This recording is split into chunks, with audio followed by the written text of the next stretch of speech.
เมืองฮาโลวีนจึงกลางคืนต้องได้ยินเสียงร้อง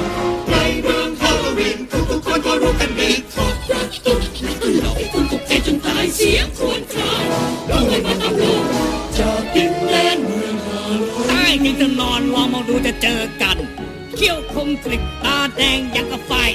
ตัวจะถูกซ่อนอยู่ที่ใต้บันไดแกหรือที่เหมือนงูคู่หัวแมงมุมกระแตในเมืองฮาโลวีนในเมืองฮาโลวีนฮาโลวีนฮาโลวีนฮาโลวีนฮาโลวีนในเมืองเราในเมืองเราใครกับความตายไม่เคยจางเข้าไปในเมืองเรา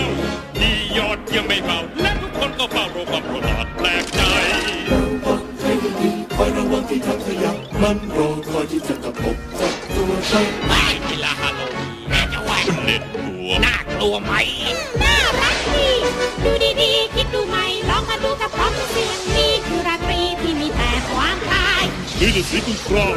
มีแต่เสียงคุณครามจากดินแดนเมืองฮาโลวีนไอ้หน้าที่ต้องหลงก็ถอดได้ ข้ามาหรือไปนั้นไม่มีใครจะรู้ใครที่เห็นข้าก็จะร้องนั่นใครไอ้เรื่องบางๆให้ใจเย็นเลือกกายเป็นเงาดำๆที่ลอยบนบังดวงจันทร์ทำให้เธอกลัวจนหัวใจแทบในเมืองฮาโลวีนในเมืองฮาโลวีนฮาโลวีนฮาโลวีนฮาโลวีนฮาโลวีนฮาโลวีนความวังเวงลอยไปถึงราตรีไม่น่ากลัวก็คงไม่สาใจมันคืองานที่ต้องเป็นไป